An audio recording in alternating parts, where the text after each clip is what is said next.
Welcome to Conversations from the Edge of Consciousness. I'm your host, Kristine Madeira.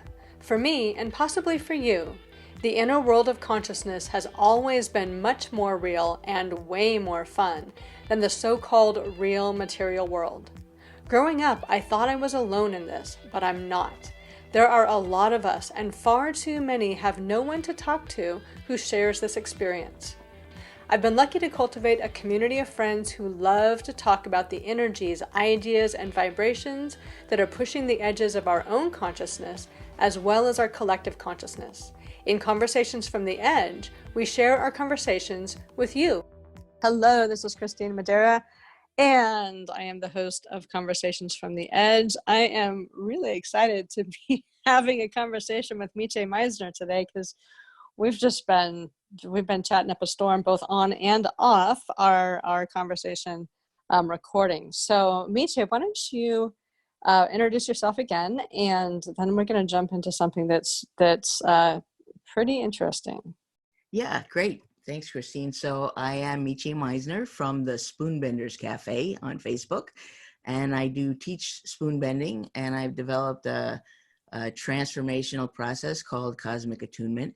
And I coach and mentor people on finding their self-love and acceptance and stand up, stand out, and be the you that you came here to be the gift that you are.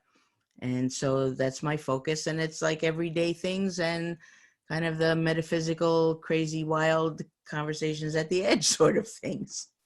It is, and I love that about your work, and everybody who I have conversations with that are really like, you're not stuck in one little body of work, that you're doing again and again and again. You're in this constant, like, what is out there that's trying to come in, and how do we work with that? How do we play with that? What do we do with that? And it's a lot more fun and a lot more fresh than hashing out the same stuff over and over again. Okay. So in our last conversation, we were talking, we started with time, and then we diverged into the brain because Michė and I both have the experience of being able to feel sensation in our brains and what that is, and how do you put perception in there, and where is perception located, all this kind of stuff. So if you didn't listen to our last conversation, listen to that. But then we got off and we were having, moving into another kind of conversation. And Michė said, I want to talk to you about this and interview you about this. So I'm going to turn it over to you, Michė. Yeah, great. So yeah, you were bringing up things that I had never heard or experienced. And, one of my beliefs is that when we just share our own experience and our perceptions, however eloquently or with lack of vocabulary that we do that, it sparks something in others. Just hearing you talk about, when we'll get into it, but you were talking about actually being able to hear your synapses popping and just kind of doing their little thing. And I was like, oh, wow. And just the mention of that, I'm going to have to go and sit around with my brain and, look for my synapses popping now. And I'm going to find something. I'm going to have some experience, that's why I teach people how to bend spoons, so that they have the experience of something that they never thought of doing or being able to do. And it expands you. So yes. I am very keen and curious to hear more and, for us to share more with the folks who are listening about what is the deal with that? What's with your synapses? And well, I think I have experienced this for a while, but I didn't really start paying attention to it until after I had my concussion, and I couldn't think. Like my mind was very quiet because it hurt to actually think. So I had to stay in that place of non-thought. So that place of awareness, kind of in the heart space, and that upper brain awareness space, the back of the brain awareness space.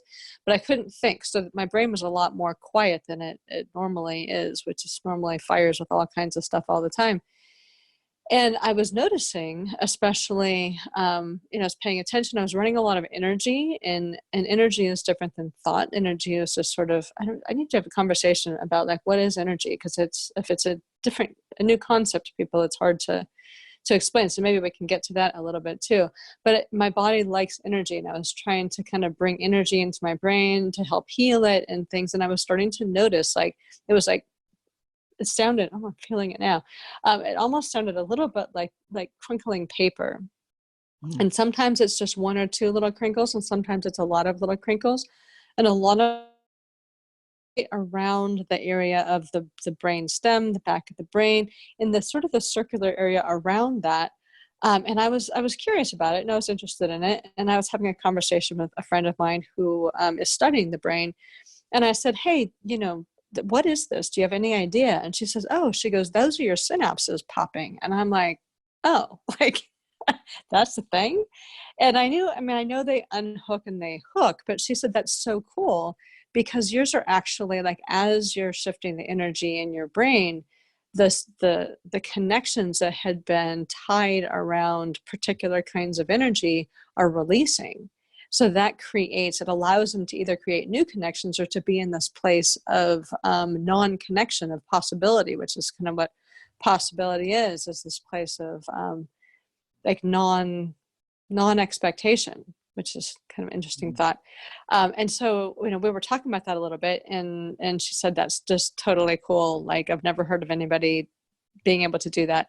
So I began to enjoy them more and pay attention to them more and see what was happening with them. And I was noticing that the truth of that, really, that as things were popping, like, it was actually energy burst. It was like a release of old energy. And as something popped out, I noticed that it's not like old patterns dropped away, but it was old attachments to old patterns that dropped away. So it was like untying a knot or cutting a cord between the two connections, or the two things that were connected in my brain via these synapses that no longer had those fixed connections. And I could create a whole new, I was open to a whole new experience. And so I will often, especially if I'm in meditation or if I'm doing some energy work, if new information is coming in, those synapses will just start firing like popcorn. And bursting apart like popcorn. And then every once in a while, in a different part of my brain, like I had one the other day. It was in the front left part of my brain. I just felt this pop, and it was a single pop, but everything in my entire energy field shifted. And I couldn't tell you, like, oh, it was my relationship with this particular old energy. It was like there was this freedom that came because this fixed connection was no longer fixed. But I'm a really deep Scorpio. I have a Scorpio in about 6 different parts of my chart that are really, really strong, which often means that we process way outside of consciousness, and things will come up later on. So what that was connected to, I may never know specifically what that was connected to, because the awareness would come later on. But it's like these little tiny bursts of freedom in the brain, of places that had been fixed that are no longer fixed. And that's the only way I can really experience it, or I can really explain it. And I don't know how else to explain it. Okay. All right. And I get them sometimes in other parts of my body now, but I had one on my foot the other day that, like, something popped in my foot, and like my whole energy field changed. I'm like, what the heck was that? Wow. Anyway, so this is my life. Wow. Right. And so, yeah, for anyone listening, this is a new possibility, and you might just sort of check in with yourself and see, is that going on for you already and you didn't notice, or is that something that you want to delve into or try or practice or whatever? So many thoughts and things coming up listening to you. That's so amazing. And I was actually taking notes, which I never do. Just, kind of want to go back and share my thoughts or whatever, because maybe it will spark something for someone else. But just the most recent, talking about sort of something releasing and shifting into a different energy reminded me of how Joe Dispenza is always saying that neurons that fire together wire together. So when we're having repeated experiences or feelings or whatever, we're actually sort of building like a a network or a bundle, right, of these nerves of synapses. And so it sort of makes sense that if you're disconnecting them, if you're popping them apart, that you're, what you're undoing that network and the tendency and the sort of stored energy in that experience or pattern or whatever. So that is very exciting. And it's making me think, okay, how can I use that in my work where I maybe help people, go in to their own brains. And, awareness is sometimes, conscious awareness is, I think, sometimes overrated. You may never know what you were releasing, and you may never need to know what you were releasing. No, it just felt good. Like, right? I don't really care if I know or not, but my whole life seems to be getting better. And so I assume that whatever's happening, and I wouldn't want to go to a medical doctor with this because I'm sure they'd put me in an MRI machine or something, but and tell me I was having some kind of crazy attack and want to put me on medication. But the key to this, what has seemed like to me, is bringing the energy of allowing to this. Like, if you bring the energy of expectation or wanting, like, I want my synapses to pop apart, and every once in a while I'm like, okay, please pop, because I really want something to happen, because you've been quiet for a while. I need some excitement up there. Like, right. Surely there's something that can happen. But it's really when I'm in that state of presence, of allowing, of that kind of the state we talked about in our last conversation that we never really have time to circle back to, of when you're in that larger state of consciousness, of where you're in possibility and you're in this broader perspective outside of time and outside of those fixed expectations and perceptions that we have layers and layers of, in that web that you were talking about of expectations of things that have fired and wired together. It's when I'm in that state that these things will pop. Like, I can't make them pop on demand. If I can ever get that skill, I will let you know. Right. It's an orientation of allowing things to change. Yes. And, this is almost, you could be teaching my spoon bending webinar with all that you were just saying, because it's, the same thing that I teach about being in allowing and open to possibility, and being willing to let go of the outcome and simply be and notice. So I love that. And I love to think now that when I'm teaching people how to bend spoons, I can also be teaching them, how to notice things like bundles of nerves and, stored energy and stories kind of popping apart and dissolving in the same way that you can shift the energy within and bend a spoon, or in your case, hear synapses snapping. Well, okay. And so just to harken back to our last conversation with this as well, it also happens when I'm in the back of the brain. If I'm in that front of the brain, which is that place of expectation, that place of directing your experience and of control and of that kind of stuff, like, I don't really spend a lot of time there anyway. But I think that it would be harder to have this experience because you're actually firing the things that are already wired together, Right. versus coming into that place of allowing things that are just don't really need to be wired together. Like, if you're in that elevated state of consciousness, those things that are wired together don't necessarily make sense. I mean, you're in that higher state of consciousness, how we live our everyday lives and the craziness with which we have decided reality it works. It's completely nuts. And when you're open to that, then some of those things that have been holding that version of reality together just begin to break away. Yes. Because we're not so attached to them in that state, right? I mean, the version of you that exists, sort of in the front of the brain wouldn't dream of doing something and messing around like that, or, would, everything is important, and you shouldn't even let go of, things that are holding you back because they're part of you, so we tend to not embrace change in the front of our brains. No, and then there's that whole like crazy thing. I used to have a shirt that said this: no pain, no gain. I don't know why I bought the shirt. I mean, I never really thought that was a good idea. Right. But I wore it on my friend of my shirt for a few years. And that's kind of that part of us that if if it's not working, we just try it harder. Yes. We apply force, we apply these things that become more and more fixed. Mm-hmm. And that whole fixed way of being, obviously isn't working for us as a society, and it never works as for you for very long as an individual, because we get locked into these habits and locked into kind of perception of what our reality is that is based in mental constructions and not based in reality. And that's something I've been playing with recently. I've been really, maybe that's why my synapses are all breaking apart. But I've been inviting all of my constructions, my mental constructions, my emotional constructions with which I have tried to interpret the world.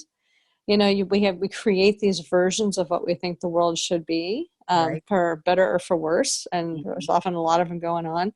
And then we live in that perception versus living in reality. So I've been trying to invite those constructions to dissolve away, so that I Right. can live in reality as it is versus reality as I think it should be, or as my brain has constructed these structures around, around how it's supposed to operate, and try to operate within these made up structures, which never works. I don't know Mm-hmm. why I've done that for so long. It seems crazy. Right. Yeah. Well, that's how we are. That's how we set up the world, in Mm-hmm. society and families and all of that. When I was studying matrix energetics years ago with Richard Bartlett, one of the things that I loved about his teaching, he actually talked about these kind of constructs, right? These sets of Mm-hmm. rules in our experience, but he played with them. And so, if you're aware of them, and like I'm going into, let's say, a healing session with somebody, and in my construct, this is, if it's an old issue, it's going to take many sessions to clear this energy, Mm-hmm. then pretty much that's how it's going to work. Because, it's like I'm creating the rules within that container, and then I could choose a different construct. I could choose the construct where, healing can be instantaneous, and it will change the outcome that I'm having, with somebody, in that sort of quantum way that, we're putting out the energy and possibilities, and, the sort of likelihood of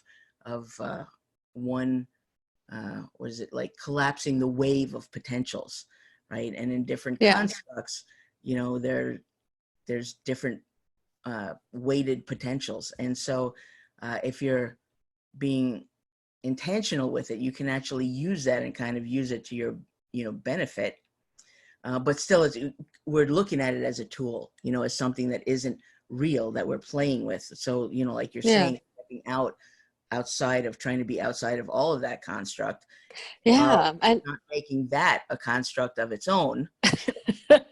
well, and that's the thing. So the analogy that comes to mind for me is, and I used to work with this when I was a hypnotherapist. It was like, if you can change your story, you can change your life. If you change basically that thing, that construct, then you can change your life. And so a lot of it became about changing story. And I learned about the power of story as a novelist, and I love the power of story for us to be able to really make changes and move into a greater possibility. But the energy that seems to be up, these days, as we continue to kind of make these quantum leaps forward, is what is it like to live outside of story? What is it like not to actually be attached to having a story? What is it like to be just to be?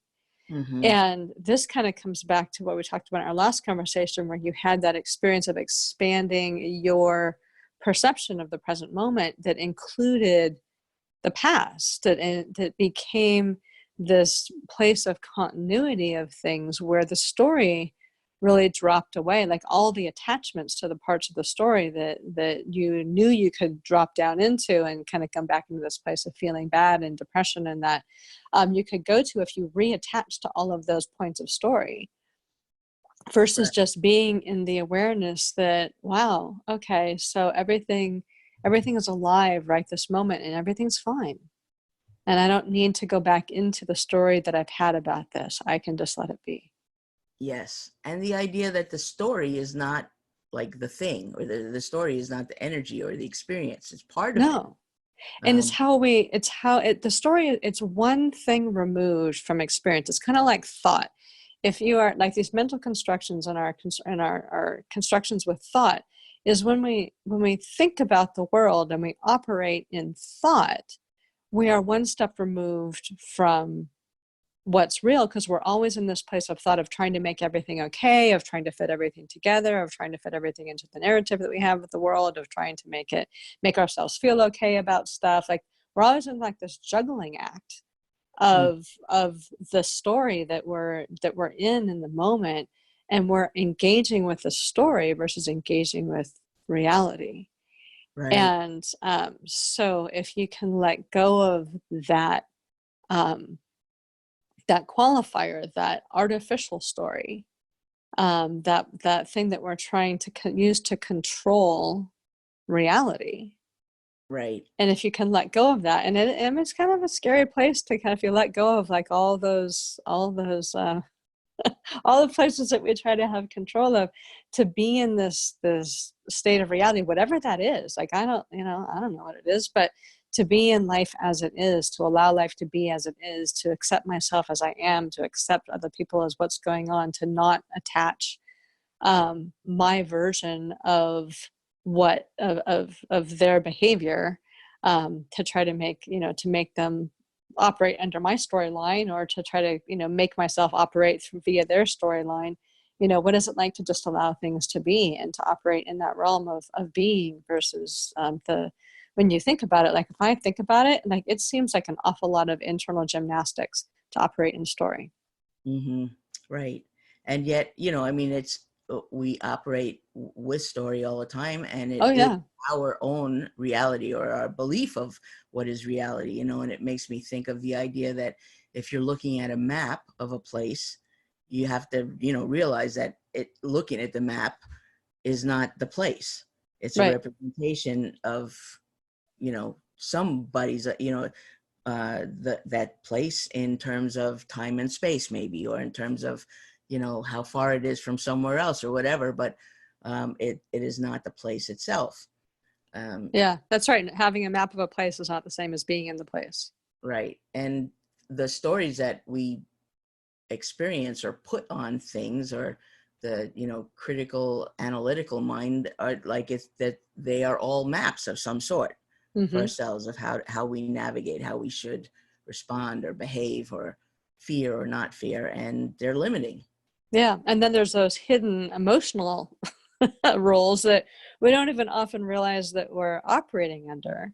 But like you were saying before, like you can actually begin. And Carolyn Mace, I was listening to a thing that she was doing, and she actually gave people this exercise, and I think it's a really good one, to like sit down and write down the rules of engagement that you have for people who are connecting with you. Like what rules do they have to follow for you to be able to believe what they say, allow them to come into your awareness, to be able to operate within them. Like how do they need to treat you, how do they need to address you, how do they need to, like, what are all the rules that you require other people to follow to make you feel okay?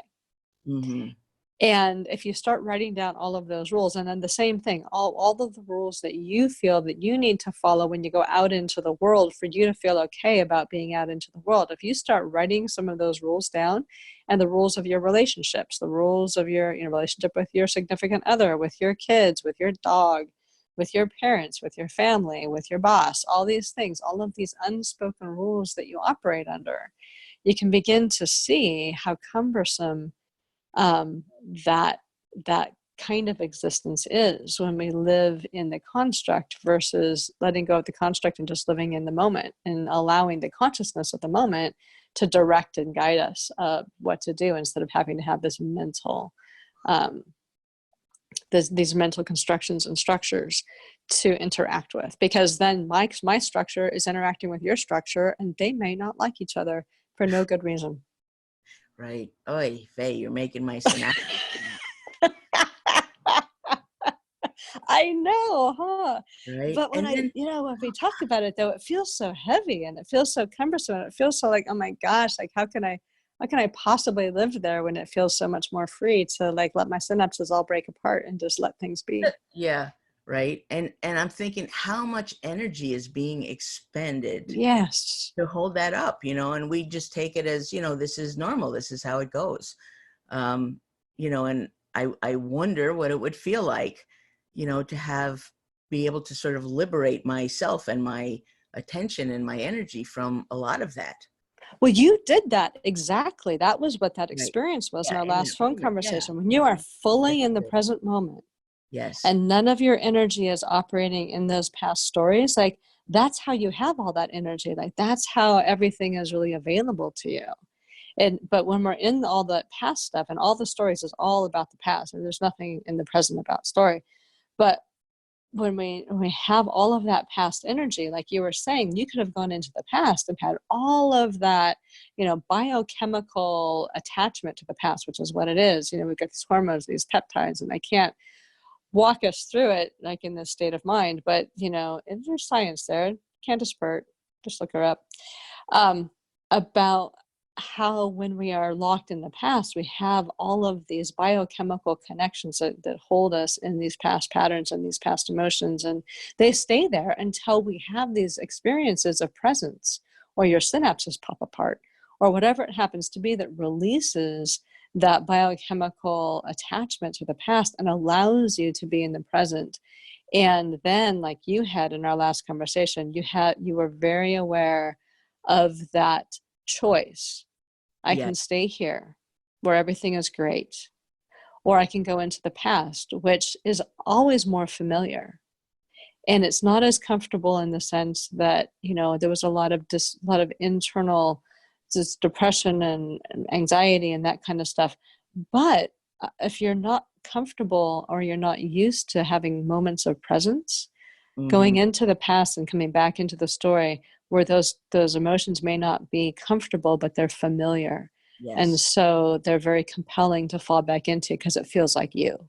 Like, that's, I think, one of the big choices right now as we move through this new era that we're going into, where we're kind of more wave and less particle, is hopefully more people are having moments where they're given that choice Hmm. and can recognize, this is also me. Being in presence is like more me, really, than being in those old patterns. It's just a part of me that I don't experience all that often. So I'm hoping that as people have those experiences, maybe if they hear this conversation, they can say, "Oh, okay, this is me too." And I Hmm. can be here, and it may feel unfamiliar, but this can be even more true than all of those past experiences and those past stories that I've been living out. Right. Yeah, definitely. And it's a an allowing a willingness to let go of labels, how we label Yeah. ourselves, right? Yes. Oh my gosh. Labels. So You know, defining. right. And because they also come with rules, right? I mean, if I Oh, tell myself, yes. I am a depressed person, well, part of the rule with that is something comes up from the past and I use it to, just kind of clobber myself and feel bad. And, when memories were starting to come up Mm-hmm. in this circumstance last night, as I was listening to this old music, I did not have attachment to that label. I was like, oh no, Mm-hmm. I'm not that person anymore. Yeah. I'm this present moment person, whatever that is. And this person was able to not have to go down that same pathway of synapses. Yeah. Because our habitual person and our real person, like who we truly are from that place of consciousness, is really the experiencer of being in that present moment. Everything's cool. All is well. There's no story. We're letting, people have to listen to both of our conversations, the Right. last one and Yeah, this one. I know. We're letting life come to us, and we're experiencing who we are in the moment, what we are in the moment. Everything is cool. Or, there's that part of us that is living out all of the stories of the past, where everything has to conform in a certain way because it feels familiar, it feels like us. But um, it's not you. It's just a collection of like peptides that are all clustered, or a connection of synapses in your brain that are all fighting and are all firing together and wired together, but they don't have to. Right. Exactly. I love that. And that's not crazy woo stuff, No, this is Mhm. science. This is brain Yeah. science. I mean, Yeah. which, not that I love crazy woo stuff. I don't say that in any sense. Yes. disparaging way, but I just like to let people know too that there is, in as much as we are real, there's real things happening.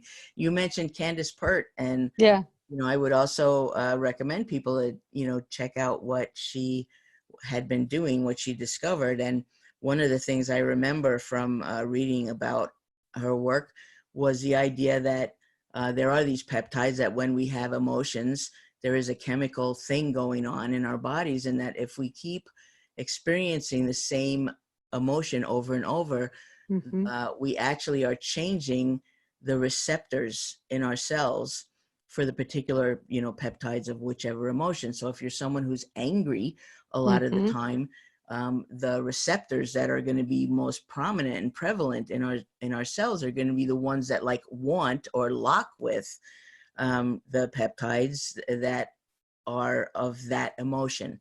And so it, on that level, it's like a physical thing, it's the yeah. synapses, it's the chemical bonds and a like proclivity to go a certain way. And if you start changing how you feel and sort of demanding of yourself to go a different direction, then you give your body a chance to change, which is I just had an image of like a bowling alley, and that ball just keeps wanting to go in the gutter and wanting to go in the gutter, and if you change your angle a little bit, it's going to stop going in the gutter. Oh, good analogy. Yeah, because you are in charge of rewiring your body and your neurochemistry. Like nobody else can do it for you. You can't drug yourself into it. It is that choice of being able to say, I want to do something different. I want to try something different. But it's hard because we can be addicted to our own biochemistry. It's basically being addicted to our sense of identity. And if our sense of identity is the repetition of a particular biochemistry, the biochemistry of anger or depression or a multitude of different things, because oftentimes there's a lot going on, or feeling not good enough, of feeling, like we're always having bad luck, whatever it happens to be, all that stuff, we can get addicted to that biochemistry. And it's more addicting, I think, than drugs or alcohol or anything else, because you do it to yourself. You don't have to reach for something outside of yourself. It is just the pattern within yourself that kicks off that biochemistry. And it's physically addictive, it's emotionally addictive, and it really requires that you make a new choice and begin to, it's as easy, and maybe we can end with this. It's as simple as saying, I want to just experience gratitude, which is a very healing emotion. I want to experience gratitude and the feeling of gratitude for 1 minute.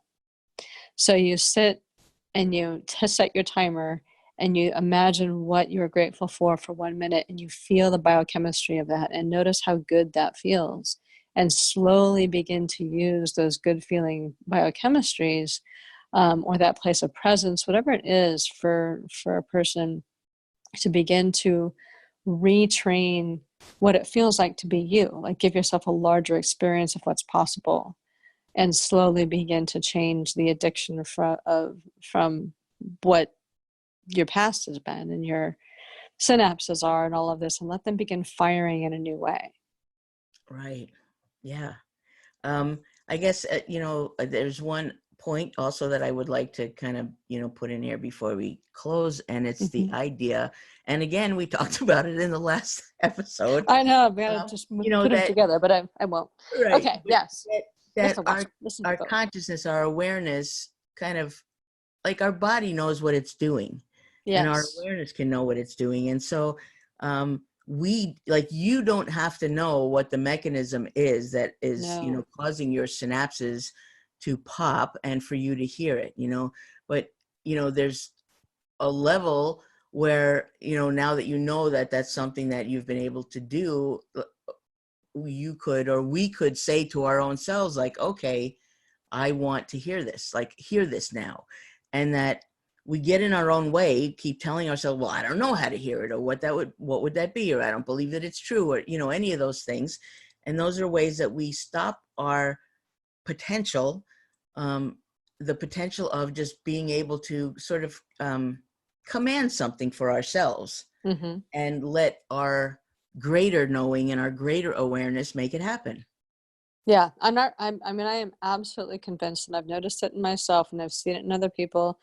We have this medical or this mechanical view of the body that's still kind of our mental map of the body, but the body knows exactly how to heal itself mentally, emotionally, and physically when given the right tools. And for this particular type of thing, like recreating synapses and rewiring your body, one of the tools is intentionally choosing to feel an emotion that will help to uncouple harmful emotions and begin to wire together, firing and wiring gratitude, firing and wiring some of these other things. And I know, so one of the things that I have done a lot in the past and work with clients are those things that really, that are really tough, that you've got a relationship with somebody that's a really a tough relationship, or you've got an issue at work and it's a really tough issue, or you've got something from your past, you've got PTSD, you've had trauma from your past, and all of those are wired. Of course, it's wired with trauma, it's wired with anger, it's wired with fear, it's wired with rage, it's wired with a whole cascade of biochemical things that are unhelpful for the body. And so just as my task for everybody, is this your assignment from here, is to begin to rewire one thing, and begin to find, if it's a relationship, find something about that person that you could be appreciative of. And I found things about people that I like, that people who are reviled in history, people who are reviled in our current life, that if I look, I can always find something I can appreciate. And I've done this with people that I've known personally. I've done this with people who are kind of public people that I've had issues with, to find one thing that you can be grateful for that person, and begin to pay attention to, or that situation, and begin to bring that situation up very gently with that level of appreciation, and begin to appreciate it more and more, just that one little thing. And then maybe it expands to something else, maybe it expands to something else, or maybe it stays that one little thing, but you begin to feed the synapses connected with that person or that situation with appreciation, which begins to decrease those other, the strength of those other connections. And it also begins to feed your body a different level of chemistry around that person or that situation. And just doing that one thing with that one person for a while as a daily practice can totally change how that energy of that person or that situation operates in your system. And then you can really see that it's true, that you can rewire yourself simply by choosing to have a different kind of an emotional attachment or emotional connection with a person or situation. Yes. So that is my assignment. We're not going to lead it because we're over time, but we can do that intentionally, and just choose one thing. Doesn't have to be a big thing. Doesn't have to be huge. It's better not to start with great big huge, but start with something that's been like a little pebble in your shoe for a long period of time. Nice. Yeah. Yeah. Great. Oh, Michė, it's always great talking with you. I cannot wait until we talk again. Yeah, me too. I know I haven't got through all my notes yet, so we have to do it again. We do. We haven't even finished. Like, we started out we do 2 conversations back to back generally. And our conversation started out with time and that whole experience of consciousness and time. And we didn't get back to that. We've been circling around the brain. It's just like, there's a wild little zigzag through brain stuff. So yes, we'll have to do more. I'm looking forward to it. Yeah, thanks. And Okay. I hope people will, write into you or leave comments about, maybe what kind of things they experience that might not be sort of normal, so that we can all grow and expand from that too. Okay, terrific. Oh, and I forgot in the last conversation, but it's always, this information is always available on the website with conversations. But how can people reach you if they want to connect? Yeah, on Facebook, you can find me at the Spoonbenders Cafe, or just, my personal wall or whatever, Michė Shines. And I'm always happy to talk with people, answer questions, or, you can join my group, the Spoonbenders Cafe. And we'll have some other links that I can't think of at the moment. Well, you have a lot of YouTube videos too. I think I got that link Yeah. under your Yep, I do. information. I've got spoon bending webinars and leading guided visualizations and meditations to get out of your head and into your heart, Cool. and all that kind of stuff. So yeah, be happy to share all of that. All right. Well, very good. We will talk again very, very soon. Thank you so much for being here today. Yeah, thanks everybody. This is your host, Kristine Madeira. I hope you've enjoyed this conversation from the edge of consciousness. You can find all our conversations at conversationsfromtheedge.net. You'll also find links to schedule a private conversation with me or any of my friends, as well as tools to help you expand your own consciousness and explore what's possible for you outside the boundaries of your current perceptions. Feel free to use this podcast to start your own conversation by sharing it with friends, on social media, in your blog, or even in your own podcast. And as always, live the adventure of pushing your own edge. It's the most amazing adventure there is.